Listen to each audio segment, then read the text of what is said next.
ಎಲ್ಲ ಗಂಗಮ್ಮ ಫಸಲ್ ಗಂಗಮ್ಮ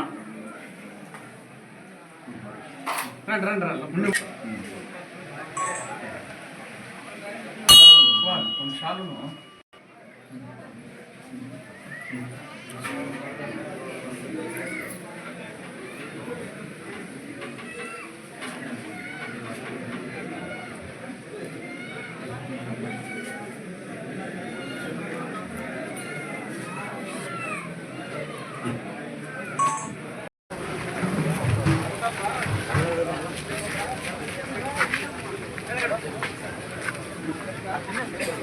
ಗಾಡಿ ಈ ಕಡೆ ನಿಂತಿದೆ ಹೆಂಗೆ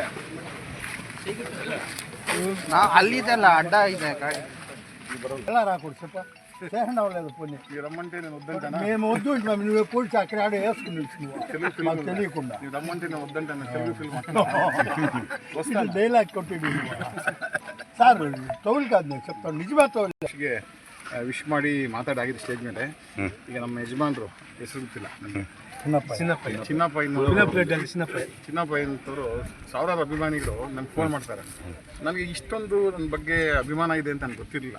ಇಲ್ಲಿ ಬಿಟ್ಟು ಅಲ್ಲಿ ಬೇರೆ ಕಡೆ ನಾನು ಕಂಟೆಸ್ಟ್ ಮಾಡಿದ್ನಲ್ಲ ಆಗ ಜಾಸ್ತಿ ಆಗಿದೆ ನನಗೆ ಭಕ್ತರು, ನನ್ನ ಫಾಲೋವರ್ಸು. ಆ ಥರ ಈ ಥರ ಹಿರಿಯರು ಸುಮಾರು ಜನ ಇದ್ದಾರೆ. ನೀವು ಯಾರಪ್ಪ ಇಂಡಿಗು ಈ ಕಡೆ ರಾವಲ ರಾಂಡ ಅಂತ. ಅದಕ್ಕೆ ಈಗ ನೋಡೋಣ, ನೀವೆಲ್ಲ ಹೇಳ್ತಾ ಇದ್ದೀರಿ ಮುಂದೆ ನಿಮ್ಗೆ ಹೆಂಗೆ ಏನೇನಾಗ್ತದೆ ಅಂತ ಗೊತ್ತಿಲ್ಲ. ಅದು ಹಣೆ ಬದಲು ನಾನು ಇಲ್ಲಿ MLA ಆಗ್ಬೇಕಂತೇನು ಅಂದ್ಕೊಂಡಿಲ್ಲ. ದೇವರು ಆಂಜನೇಯ ಕುಡುಮಲೆ ವಿಘ್ನೇಶ್ವರ ಕರೆದುಬಂದು MLA ಮಾಡಿ ಮಿನಿಸ್ಟರ್ ಆಯಿತು. ಈಗ ಎರಡನೇ ಬಾರಿಗೆ ಏನಾದರೂ ಇದ್ದರೆ ಹಣೆಯಲ್ಲಿ ಬರೆದಿದ್ದು ಯಾರು ತಪ್ಪಿಸೋಕ್ಕಾಗಲ್ಲ. ಅಂದರೆ ನಿಮ್ಮಂಥವ್ರು ಇಂಥವ್ರ ಆಶೀರ್ವಾದ, ನಿಮ್ಮಂಥವ್ರು ಸಪೋರ್ಟು ಆಶೀರ್ವಾದ ಇದ್ದರೆ ಎಲ್ಲ ಆಗುತ್ತೆ, ಎಲ್ಲ ಒಂದು ಕಡೆ ಆಗುತ್ತೆ. ನೋಡೋಣ. ಯಾರು ಮಾತಿಲ್ಲ. ಈಗ ಅವ್ರಿಗೆ ಈ ವಿಷಯ ಗೊತ್ತಿಲ್ಲ. ಅವ್ರು ಎಲ್ಲಿ ಬೇಕಾದರೂ ನನಗೆ ಕಂಟೆಸ್ಟ್ ಮಾಡಿ ಅಂತ ಅಂತಾರೆ, ಇಲ್ಲ ಅಂತಲ್ಲ. ಅದು ನನ್ನ ಮೇಲೆ ಡಿಪೆಂಡ್ ಆಗಿದೆ. ನಿಮ್ಗಳ ಸಪೋರ್ಟನ್ನು ಬೇಕಲ್ಲ. ಅವಾಗ ಹಂಗೇನು ಆಗಿದ್ದರೆ ನೋಡೋಣ. ಇನ್ನು 2 ವರ್ಷ ಇದೆ. ಅಲ್ಲ, ಈಗಲೇ ಶುರು ಆಗ್ಬಿಟ್ಟಿದೆ. ನಾಗೇಶ್ವರ್ ಗುರುವೇ CM, ಅವ್ರು ಕೋಲಾರ ಇನ್ಚಾರ್ಜ್ ತಗೊಂಡವ್ರೆ, ಮುಳಬಾಗಿಲು ಕ್ಯಾಂಡಿಡೇಟ್ ಅವರೇ. ಈ ಜಿಲ್ಲೆ 6 ಕ್ಯಾಂಡಿಡೇಟ್ ಗೆಲ್ಸೋ ಕೆಪಾಸಿಟಿ ಕೂಡ ನಾಗೇಶ್ವರ್ಗೆ ಅಂತ ಇದ್ದಾರೆ. ಅದು ಕೂಗು ಅಲ್ಲಿವರೆಗೂ ಮುಟ್ಬೇಕಲ್ಲ. ಇಲ್ಲಿ ಹೇಳ್ಬಿಟ್ರೆ ನಿಮ್ಮ ಕೂಗು ಅಲ್ಲಿವರೆಗೂ ಮುಟ್ಬೇಕಲ್ಲ. ಹೆಂಗಾದ್ರು ಆವಾಗ ಅವ್ರು ಅಲ್ಲಿ ಇವನು ಮತ್ತೆ ಹೋಗೋ ಸ್ವಲ್ಪನ ಅಂತ ಅಂದ್ಕೊಬೇಕಲ್ಲ ಅವ್ರು. ನೋಡೋಣ. ಅದಕ್ಕೆ ಹಣೆ ಬರೋ ಯಾರೋ ತಪ್ಪಿಸ್ತಾರೆ ಅಲ್ವಾ. ಈ ಕೊತ್ತೂರು ಮಂಜನ್ನ ಇಲ್ಲೇ ಇರಬೇಕು ಅಂದರು. ಅವ್ರ ಹಂಗೆ ಬರ್ದು ಕೋಲಾರ MLA ಆಗ್ಬೇಕಂತ ಆಗಿದ್ದಾರೆ ಅಲ್ವಾ. ಚೆನ್ನಾಗಿರಲಿ, ದೇವ್ರು ಚೆನ್ನಾಗಿರಲಿ. ಅವ್ರನ್ನ ಏನು ಹೇಳ್ತೀವಿ ಸರ್ CM ಬಗ್ಗೆ? ಈಗ DK ಶಿವಕುಮಾರ್ ಬಗ್ಗೆ ಈಗ ಹೊಸ ಯೋಜನೆಗಳ ಬಗ್ಗೆ ಏನನ್ನು ಜನಗಳು ಏನು ಹೇಳ್ತೀವಿ? DK Shivakumar dashing and Young chief minister. ಅವ್ರಿಗೆ ಭಾಳ ವಿಷನ್ ಇದೆ, ಮುಂದಾಲೋಚನೆ ಏನು ಮಾಡಬೇಕು ಅನ್ನೋದು ತಲೆಯಲ್ಲಿ. ಬೆಂಗಳೂರು ನೋಡಿ ಅಭಿವೃದ್ಧಿಗೆ ಏನೇನು ಪ್ಲ್ಯಾನ್ ಮಾಡಿದ್ದಾರೆ. ಆಮೇಲೆ ಟನಲ್ ರೋಡ್ಸು, ಆಮೇಲೆ ಇದು ಬಿಡದಿ ಹತ್ರ ಒಂದು ಟೌನ್ಶಿಪ್ಪು, ಆಮೇಲೆ PRR ರೋಡ್ಸು, ರಿಂಗ್ ರೋಡ್ಸು, ಈ SM ಕೃಷ್ಣ ಮಾಡಿದ್ರಲ್ಲ. ಅದಾದಮೇಲೆ ಇವರೇ ಜಾಸ್ತಿ ಒತ್ತು ಕೊಡ್ತಾರೆ ಬೆಂಗಳೂರಿನ ಅಭಿವೃದ್ಧಿ. ಅವ್ರಿಗೆ ಒಂದು ಸ್ವಲ್ಪ ಭಾಳ ಇದಿದೆ, ಜನ ನಾಲೆಜ್ ಇದೆ. ಕೆಲಸ ಮಾಡಬೇಕು, ಬೆಂಗಳೂರು ಅಭಿವೃದ್ಧಿ ಮಾಡಬೇಕು. ನೀರಾವರಿ ಬಗ್ಗಿದ್ದಲ್ಲೂ ಅಷ್ಟೇ. ತುಂಗಭದ್ರಾ ಇರ್ಬೋದು, ಆ ಗೇಟ್ಗಳ ರಿಪೇರಿ ಮಾಡಿಸಿದ್ರು. ಮಹದಾಯಿ ಇರ್ಬೋದು, ಆಮೇಲೆ ಕಾವೇರಿ ಅದೊಂದು ಇದು ಚಾಲೆಂಜ್ ತೊಗೊಂಡಿದ್ದಾರೆ, ಮಾಡ್ತೀನಿ ಅಂತ. ಅವ್ರು ಮೇಕೆದಾಟಿಗೆ ಅವ್ರಿಗೆ ಅಡ್ಡಿನೇ ಇಲ್ಲ. ಅವರೇ ಮುಖ್ಯಮಂತ್ರಿಗಳು ಎಲ್ಲಿ ಬೇಕಾದ್ರೂ ಪ್ರೈಮ್ ಮಿನಿಸ್ಟರ್ ಹೋಗ್ತಾರೆ, ಮಾಡ್ಕೊಂಡ್ಬರ್ತಾರೆ. ನೋಡಿ, ಇವತ್ತು ಡೆಲ್ಲಿಗೆ ಹೋಗಿದ್ದಾರೆ, ಇದೆಲ್ಲ ಮಾತಾಡ್ಕೊಂಡ್ಬರ್ತಾರೆ. ಅವ್ರು ಗೊತ್ತಿದೆ, ಧೈರ್ಯ ಇದೆ. CM ಆದಮೇಲೆ ಎಲ್ಲ ಆತ್ಮೀಯತೆ ಆಶೀರ್ವಾದ ಪಡೆಯೋಕೆ ಹೋಗಿದ್ದಾರೆ, ತಪ್ಪೇನಿಲ್ಲ. ಪಾರ್ಟಿ ಪಕ್ಷ ಬೇರೆ, ಎಲ್ಲರೂ ಕರ್ನಾಟಕದವರೇ. ದೇವೇಗೌಡರು ಇರ್ಬೋದು, ಆಮೇಲೆ ನಮ್ಮ ಯಡಿಯೂರಪ್ಪನವರು, ಇವರೆಲ್ಲ ಮಾಜಿ ಮುಖ್ಯಮಂತ್ರಿಗಳು.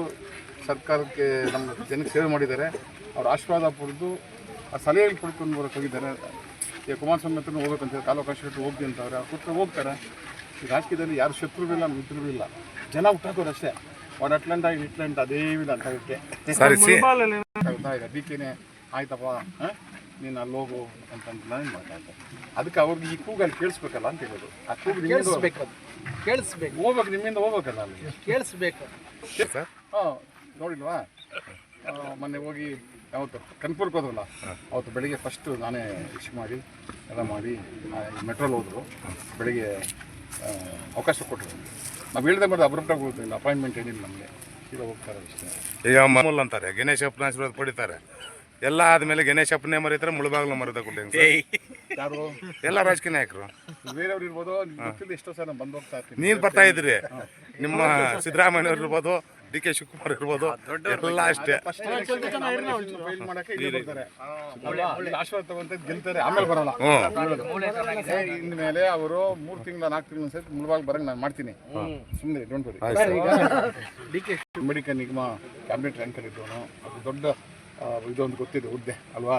5 ವರ್ಷ ಅವಕಾಶ ಕೊಡ್ತಾರೆ. ಈಗ ನನಗೆ ಅದು ಆಸೆ ಇಲ್ಲ. ಏಕದಮ್ ಏನಾದ್ರು ಆದರೆ ಮುಂದೆ ಕ್ಯಾಬಿನೆಟ್ ಮಿನಿಸ್ಟ್ರಿ ಆಗಬೇಕು ಅಂತ. ಇದ್ರಲ್ಲಿ ಏನು ಕೇಳಲ್ಲ ಹಂಗಾದ್ರೆ? ಇಲ್ಲ ಕೇಳಲ್ಲ, ಕೇಳೋದಿಲ್ಲ. ನಿಮ್ಗೆ ಅವಾಗೇನ ಕರೆದು ಗೌರವವಾಗಿ ನನಗೆ ಸರಿಯಾದ ಹುದ್ದೆ ಕೊಟ್ಟರೆ ಹೋಗ್ತೀನಿ, ಇಲ್ಲ ನನಗೇನು ಬೇಕಾಗಿಲ್ಲ. ನಾನು ಹುದ್ದೆ ಅಂದ್ರೆ ಯಾವ ಸರ್? ನಾನು ಸೂಟ್ ಆಗೋವಂಥ ಹುದ್ದೆ. ನಾನು ಮೊದಲೇ ಸ್ಟೇಟ್ ಆಫೀಸರ್ ಆಗಿದ್ದನು, IAS ರ್ಯಾಂಕ್ ಇದ್ದವನು, ಕ್ಯಾಬಿನೆಟಲ್ಲಿ ಇದ್ದವನು. ನನಗೀಗ ಮುನಿಯಪ್ಪ ಕೇಳ್ತಲ್ವಾ ಸೀನಿಯಾರಿಟಿ ಅನುಭವ ನೋಡ್ಕೊಡಿ ಅಂತ, ಆ ಥರ ನನಗೂ ಹಂಗೆ ಕೊಡಲಿ ಅನುಭವ. ಕೇಳ್ತೀರಾ ಕ್ವಾಲಿಫಿಕೇಶನ್ ಇದು ಅನುಭವ ಎಲ್ಲ ನೋಡಿ ಕೊಡಲಿ.